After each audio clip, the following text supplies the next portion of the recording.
Phycomycetes are basically aquatic in nature. That means they reside near the water. Clear? And they basically also inhabit certain shady places, damp areas, and you can say moist wood or wooden plank or log. So these fungi acquires near the aquatic habitat where they grow very well, and certain places like shady places, dampy areas, swampy areas, and the moist wooden log, right? And talking about their body structure, they have, I told you when I classified the fungi based on their body structure, that is hyphae, they have aseptate hyphae.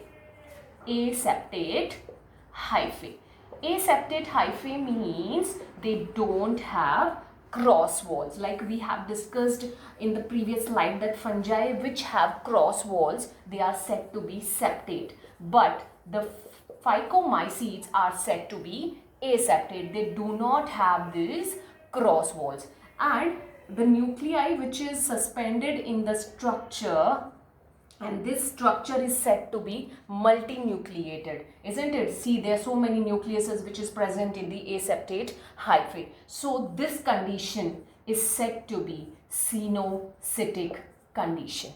Clear? When the cross walls are not present, there are so many nucleus which is remain suspended in the hyphae, then this hyphae is said to be cenocytic hyphae. Clear? So this cenocytic hyphae, who is having the Phycomycetes. Now talking about their reproduction. So reproduction can be of two types. One is asexual and the second one is sexual. So asexual and sexual. So first we will discuss about asexual method. In asexual method, they produces different kinds of spores. You know how fungi reproduce themselves? By the help of spores. So in asexual reproduction, they produces two kinds of spores. So we will learn with the help of a trick like A to Z. That is A for aplanospores, and Z for zoospores.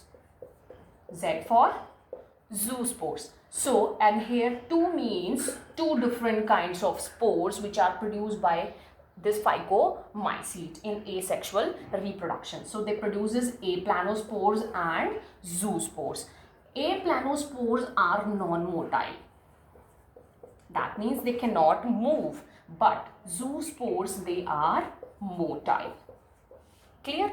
These two spores are produced endogenously. Endogenously means the fungi produces within their body, right? It not secreted outside their body. They are producing inside their body itself. So they are produces endogenously, right? So this is what about the asexual reproduction. That means the fungi produces two different kinds of spores. So one is aplanospore, the second one is zoospore. Aplanospores are non-motile and zoospores are motile in nature.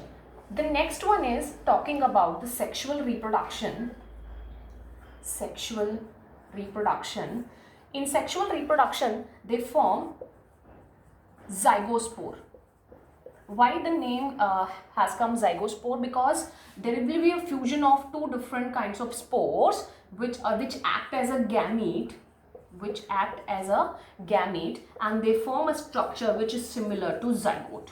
That's why these spores are called zygospores. So in sexual reproduction, two different gametes come in close proximity and they form a structure called zygospore. So this sexual reproduction can be of three types.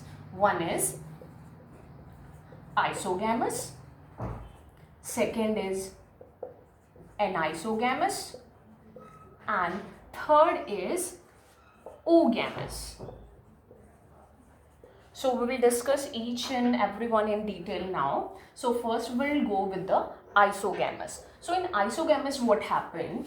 There are two different spores which are similar to each other.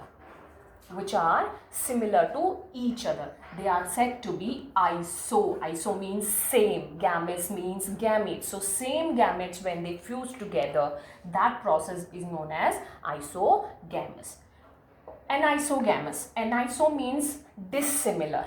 And gametes, I told you, gametes. So when two different gametes come in close proximity which are dissimilar to each other, you can say that one is bigger, the other one is smaller. So that process is called anisogamous reproduction. The third one, oogamous. O here is motile gamete. So one gamete is larger in size, the other gamete smaller in size, but it is motile in nature. Clear? So that one is called oogamous reproduction. So we have seen three different kind of sexual reproduction in phycomycetes. One is isogamous, where two similar gametes fuse together. Next is anisogamous, where two dissimilar gametes fuse together. And oogamous, where one gamete is larger in size and other is motile in nature. Clear? So that's all about the phycomycete. Now talking about the examples. This particular fungi is parasite on plants. Basically they harm the plants and they causes disease which is known as rust.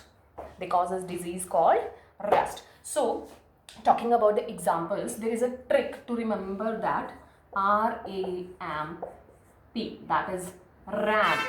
Okay, so R here stands for rhizopus. A stands for albugo. M